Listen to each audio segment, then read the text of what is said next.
स्वभाव का होता जा रहा है। इन जीवों का चित्त शुद्ध बनाने का क्या उपाय है? इस कलयुग में मानव की बुद्धि बहुत विकृत हो चुकी है। हे प्रभु, आज का मानव मैं यानी अहंकार में घूम रहा, जबकि ऐसा नहीं होना चाहिए। और महाराज, जिसके अंदर मैं आ जाती है वो कहीं का नहीं रहता। क्यों? किसी मुस्लिम शायर ने कहा है कि जहां खुदी होती है वहां खुदा नहीं होता, और जहां मैं होती है वहां परम पिता परमात्मा नहीं होता। एक ही मिलेगा हमारा, या मैं रख दो या उस परम पिता परमात्मा को अपने हृदय में स्थान दे दो। जिस प्रकार एक मयान के अंदर एक ही तलवार रह सकती है, उसी प्रकार हमारे मन मस्तिष्क के हृदय के अंदर भी महाराज एक ही कार्य हो सकता है। यदि हृदय से करोगे, पवित्रता से करोगे, तो एक भाव है, कहते हैं हे प्रभु, आपकी इस बनाई हुई दुनिया में पता नहीं क्या हो रहा कि प्रभु तेरी दुनिया, कि प्रभु तेरी दुनिया को क्या हो गया है, और प्रभु तेरी दुनिया को क्या हो गया है। क्या हो गया कि हर जीव देखो, आप इस सृष्टि में बनाए हुए जितने भी जीव हैं, कि हर जीव देखो खुदा हो गया है।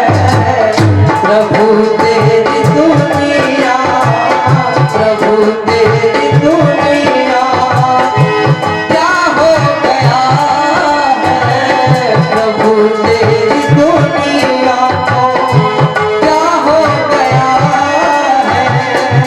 हर जीव देखो, हर जीव देखो खुदा हो गया है।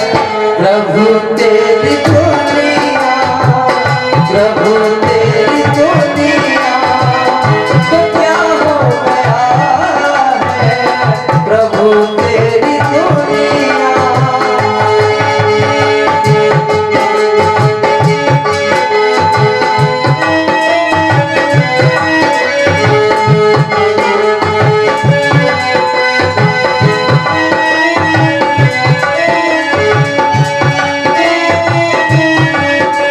श्री राधे।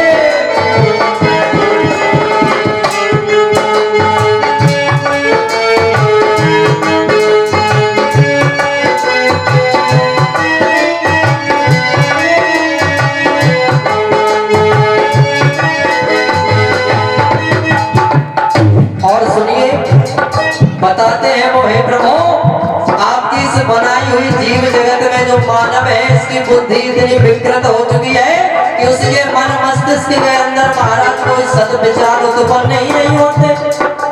और तो आज से ज्यादा नहीं, 60-70 साल पहले चले जाओ तो महाराज सदाचार संयम नियम होते थे, लोग अपने से बड़ों का आदर सत्कार सम्मान करते थे। लेकिन आज ऐसा नहीं होता। तो वो बताते हैं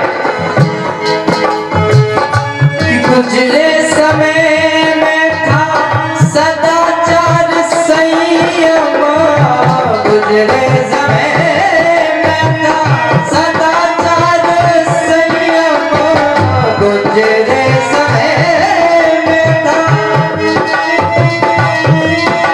श्री राधे।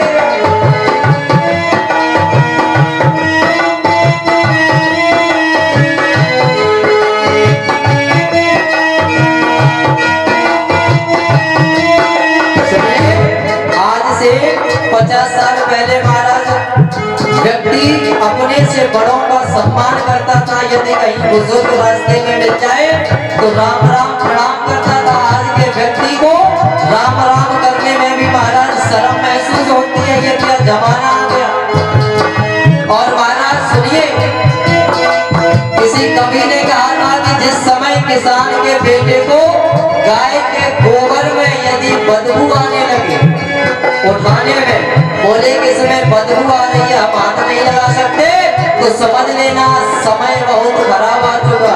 और आज के समय में यही होता है, यही देखने को मिलता क्या कि गुजरे समय में था सदाचार संयम, गुजरे समय गुजरे समय गुजरे समय में था सदाचार संयम, गुजरे समय में था सदाचार संयम। और आज वो सबसे विदा हो गया है। प्रभु तेरी दुनिया को, प्रभु तेरी दुनिया को ये क्या हो गया है। प्रभु तेरी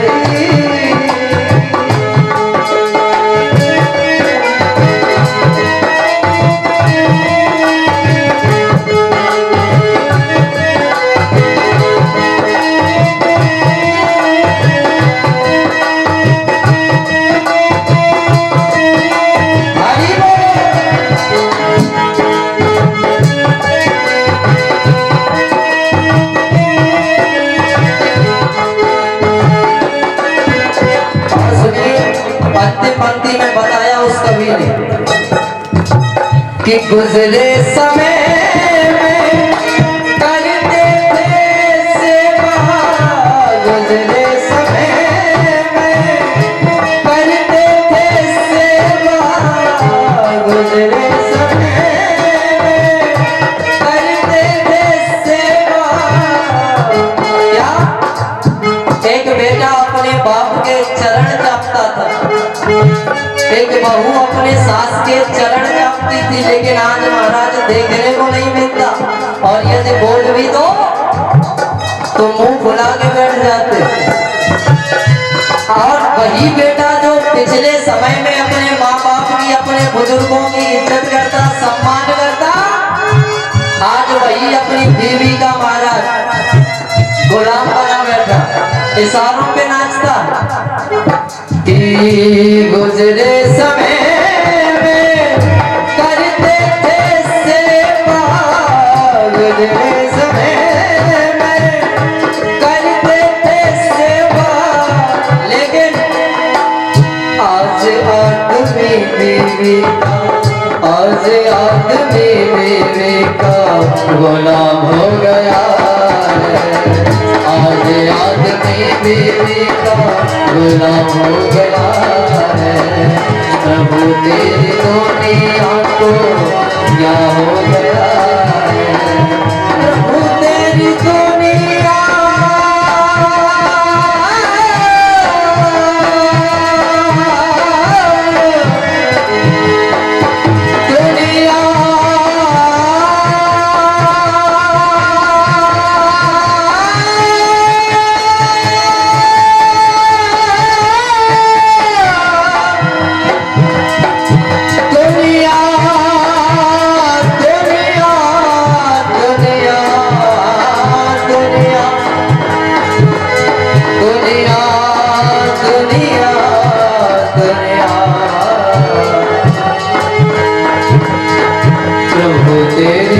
दुनिया को ये क्या हो गया है।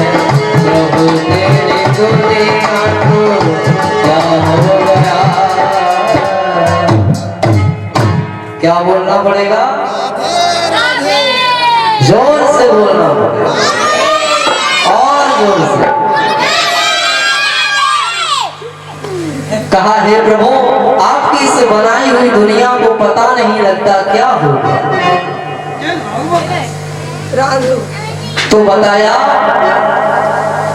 कि जब जब हो की हानि।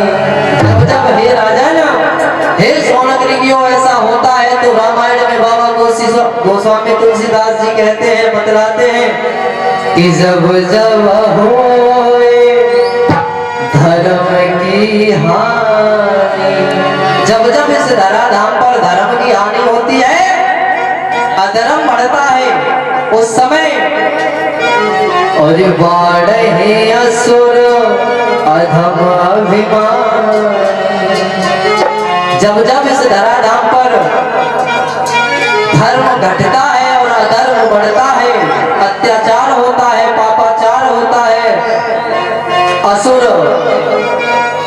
बढ़ जाते हैं और देव घट जाते हैं, निर्बल हो जाते हैं, असुर सबल हो जाते हैं, उस समय मेरे गोविंद किसी ना किसी रूप में इस धराधाम पर अवतार लेते हैं कि तब तब प्रभु धरे मनुष्य शरीरा।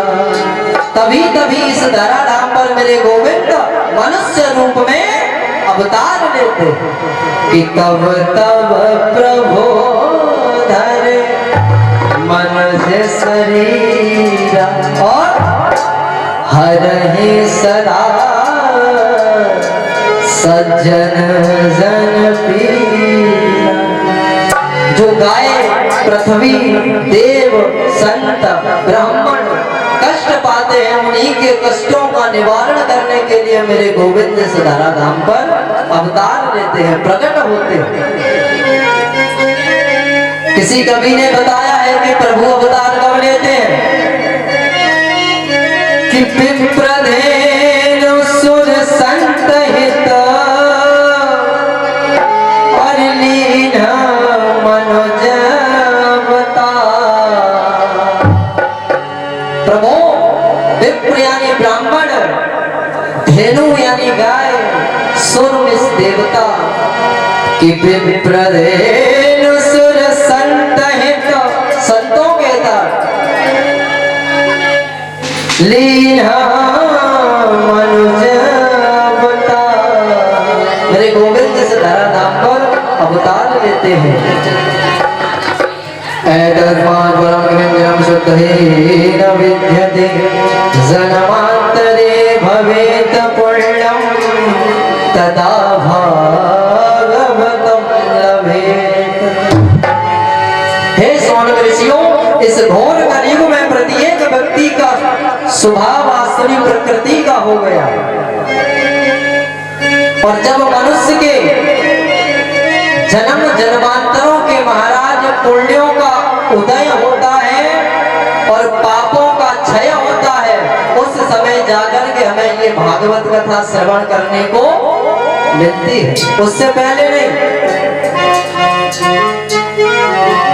कि जन्मांतरे भवेत पुण्यं तदा भागवतं लभेत। जन्म जन्मांतरों जब हमारे पाप अस्त हो जाते हैं, पुण्य उदय हो जाते हैं, तब हमें ये भागवत कथा श्रवण करने को मिलती है।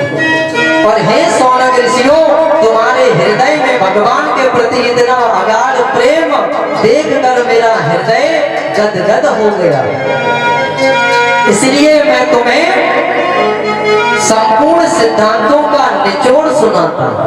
तुमने कहा कि मुझे सार गर्भित कथा सुनाओ, तो सुनो, मैं तुम्हें संपूर्ण सिद्धांतों का निचोड़ ही सुनाई देता हूं। कि परिचिते कथा वक्तम सभायां संस्थिते सुखे सुधा कुंकुम गृहीत्वैव देवास्तत्र समागमः। जिस समय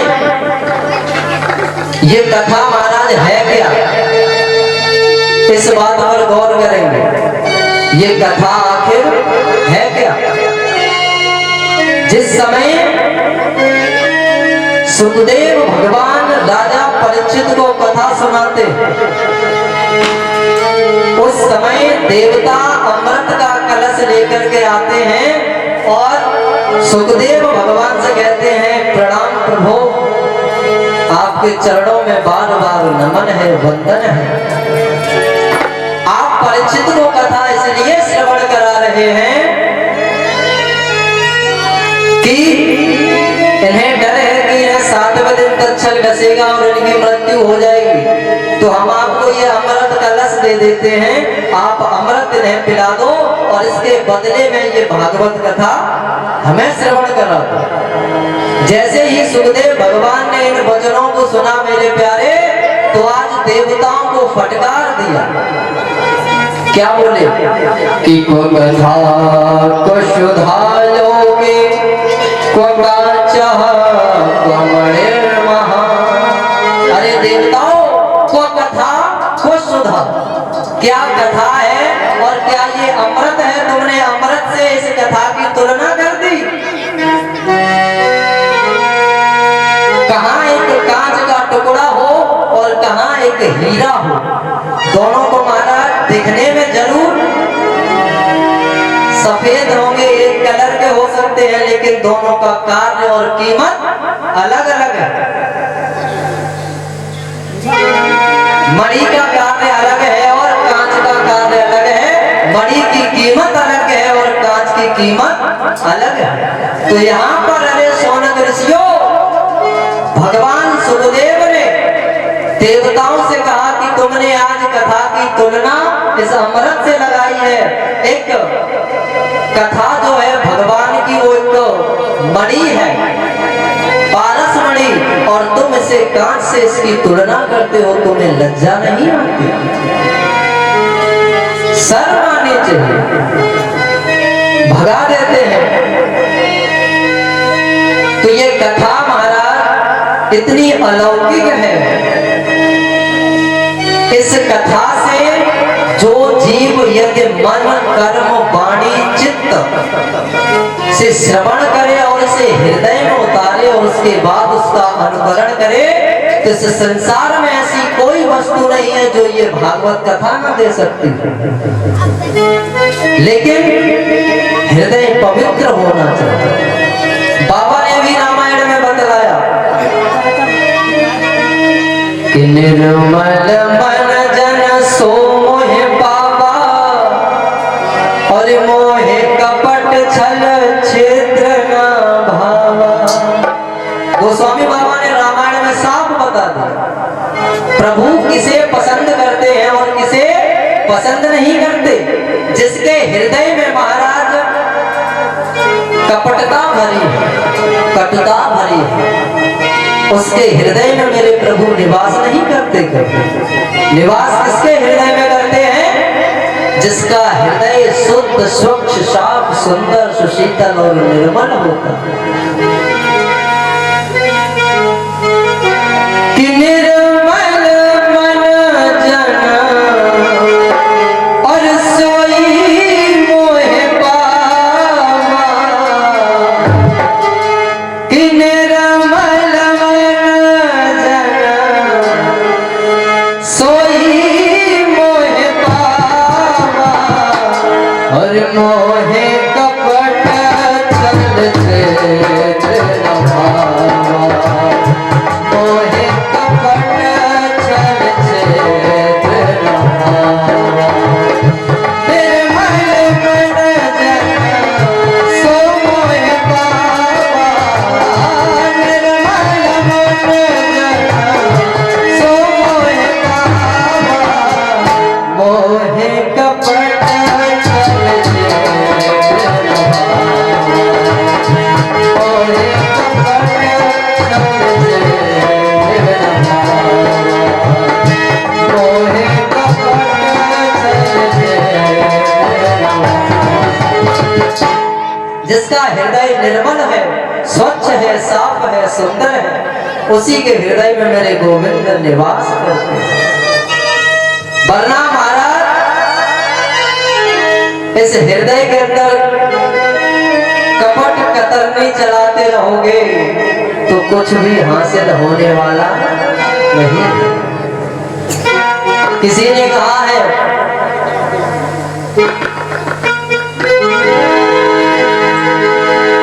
कि जब दिल की कुठरिया साफ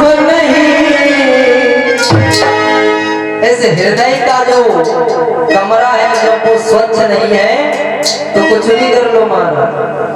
कि जब दिल की और कुठरिया साफ नहीं, तो महाराज रोज गंगा स्नान करो, त्रिवेणी स्नान करो, संगम में स्नान करो, कोई लाभ नहीं। तो ऊपर से नहाए का होई, कुछ नहीं होगा हमारा। इसीलिए कहता हूं यदि तुम्हारा मन स्वच्छ है, हृदय साफ है, तो मेरे गोविंद तुम्हारी बाहरी स्वच्छता नहीं देखते, मेरे गोविंद भ्यांतरी यानी आंतरिक स्वच्छता को देखते। इसलिए अपने हृदय को निर्मल बनाओ, स्वच्छ बनाओ, यदि कल्याण चाहते हो।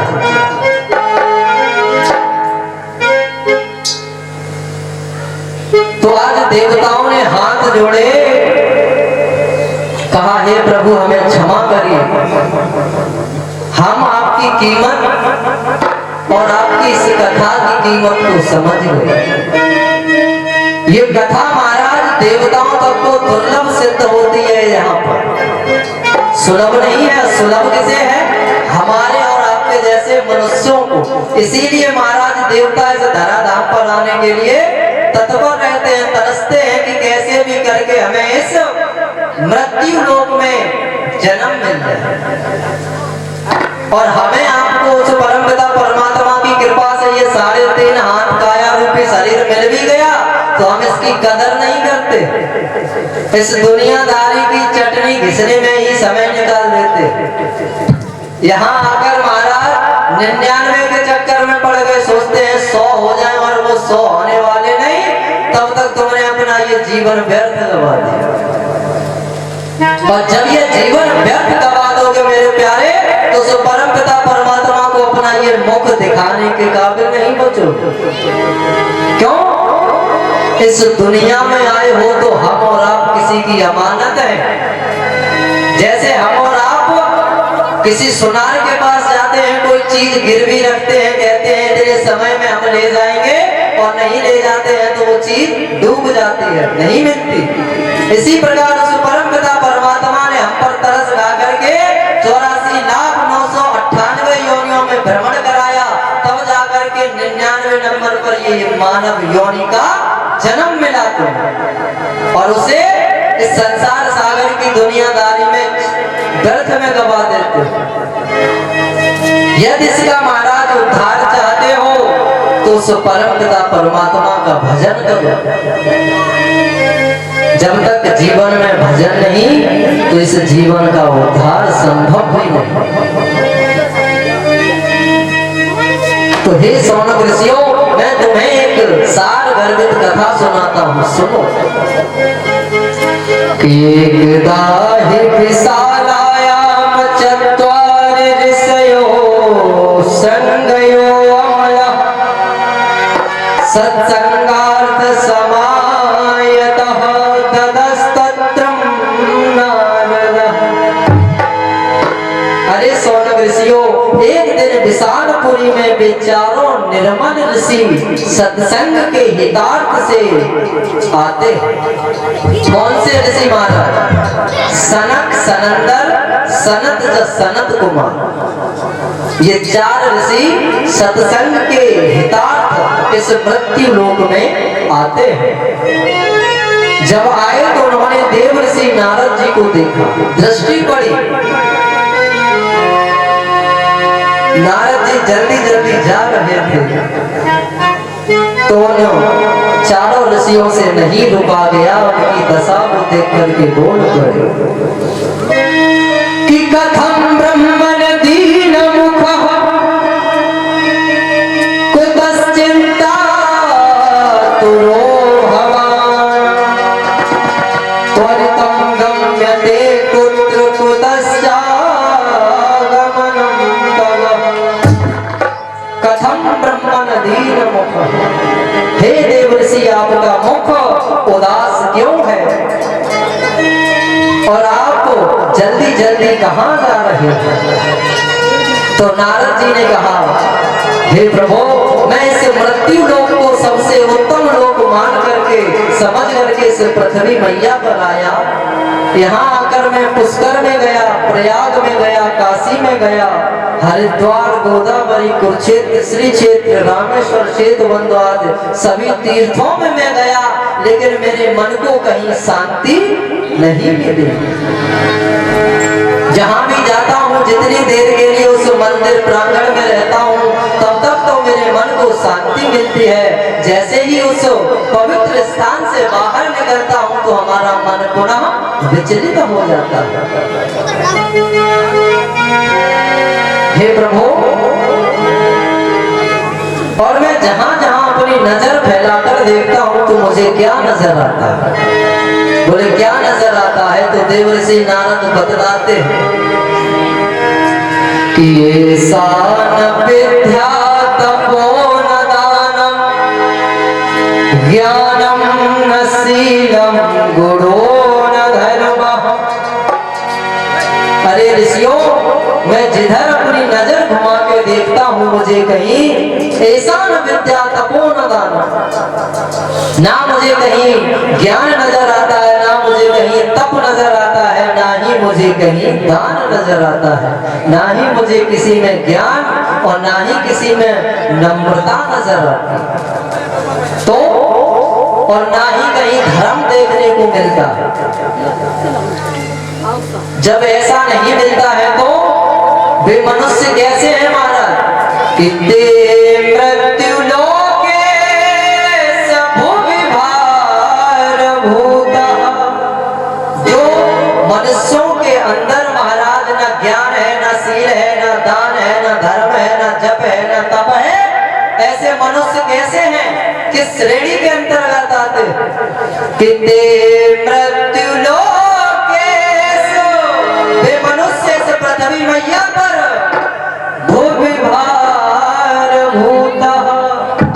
इस पृथ्वी मैया पर भूतों के वजन के समान भ्रमण करते हैं। और मनुष्य रूपेण मृगाश्चरन्ति। किसकी उपमा दे दी? कि मनुष्य रूपेण मृगाश्चरन्ति।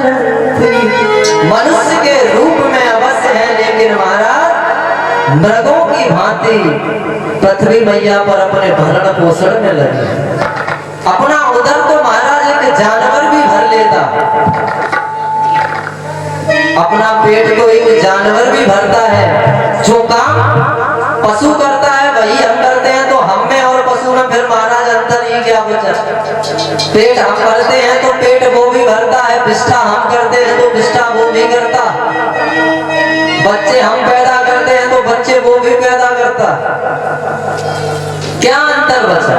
अंतर है तो यही है कि हम इस मानव योनि को पाकर के उस परम पिता परमात्मा का भजन कर सकते हैं, भक्ति कर सकते हैं, भाव कर सकते हैं, पूजन कर सकते हैं, बंधन कर सकते हैं, अर्चन कर सकते हैं, लेकिन पशु ऐसा नहीं कर सकते।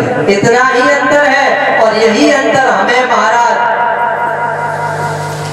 यदि इतने कर्म हमारे अंदर नहीं है तो पशु में और हम में कोई अंतर नहीं, समानता हो जाती है। और हे ऋषियों, जिस समय में वृंदावन में गया तो मेरी दृष्टि पड़ी कि तत्राश्चर्यं मया दृष्टा श्रूयताम तन्मुनीश्वर एकात तरुणी तत्र निखण्ड खिन्न मानस। जैसे ही मैं वृंदावन धाम में पहुंचा तो मुझे आश्चर्य हो गया। तो ऋषियों ने कहा, हे देवर्षि नारद, आपने वृंदावन धाम में ऐसा क्या दृश्य देख लिया जिससे आपको आश्चर्य हुआ? तो आज देवर्षि नारद बतलाते हैं कि हे प्रभु, मैंने क्या देखा? मैंने देखा कि एक जवान स्त्री बैठी हुई है और उसके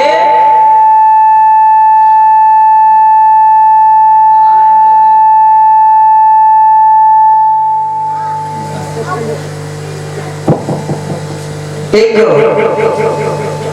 जवान स्त्री बैठी है, उसके गोद में दो बूढ़े पुरुष अपना सर रख करके लेटे। जब मैंने ये दृश्य देखा तो मुझे आश्चर्य हो गया, ये क्या। और जब मैंने उस देवी के हाथ जोड़े और उससे पूछा, हे देवी आप कौन। मैंने पूछा, अरे देवी आप कौन हैं। तो उस देवी ने मुझे जो जवाब दिया वो हम आपको बतलाते हैं, सुनिए। हे देवर्षि नारद, मैं कौन हूँ, कहाँ उत्पन्न हुई, कहाँ से यहाँ आई हूँ, और आपने जो पूछा कि आपकी गोद में जो सर रखते हैं वो बूढ़े पुरुष कौन है, तो मैं आपको बताता हूँ। हमारे सामने वाले भैया यदि मेरी आवाज को सुन पा रहे हो तो कृपा करके हो।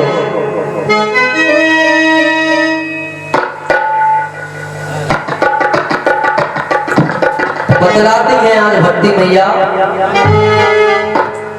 कि द्वापर तक भरी जवानी थी।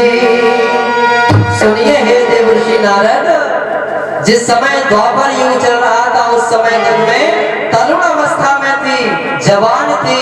और ये जो तुम्हें बूढ़े पुरुष नजर आते हैं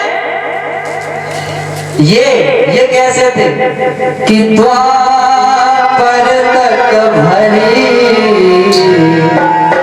और जवानी थी, छाया तक ना थी आपे में।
मेरे बेटे भी जवान थे।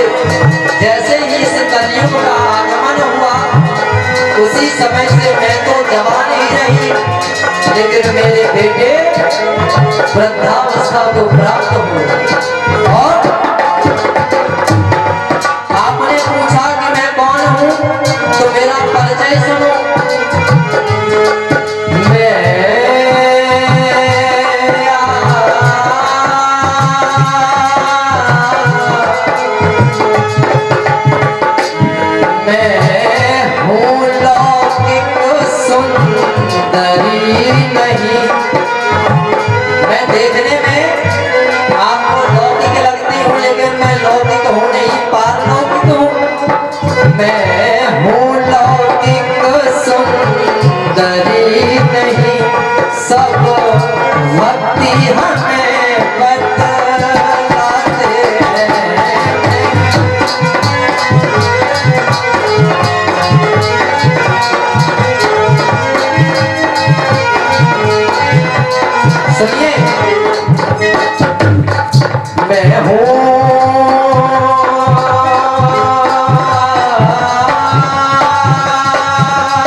ही नहीं सब भक्ति हमें बदलाते हैं। ये दोनों ज्ञान वैराग्य रूप मेरे बेटे कहलाते हैं, मेरे बेटे कहलाते हैं, मेरे बेटे कहलाते हैं।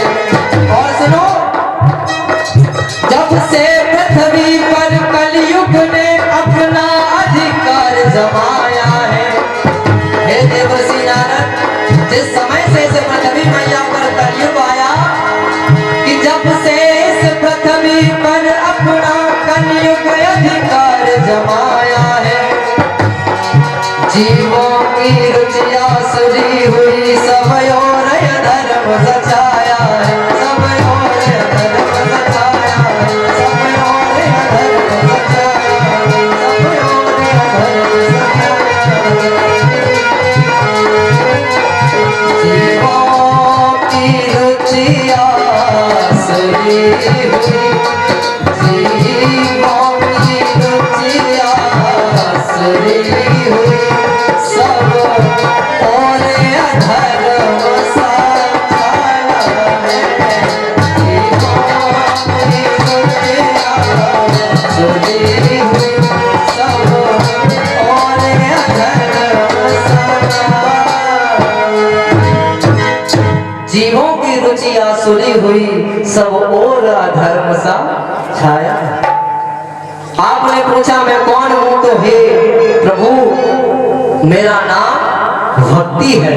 और ये जो दो बूढ़े पुरुष आपको नजर आते हैं, जो मेरी गोद में सर रख कर के लेटे हैं, ये और कोई नहीं, मेरे बेटे ज्ञान और वैराग्य है। जिस समय तक मैं द्वापर युग में थी, तो ये मेरे साथ जवान थे, और जैसे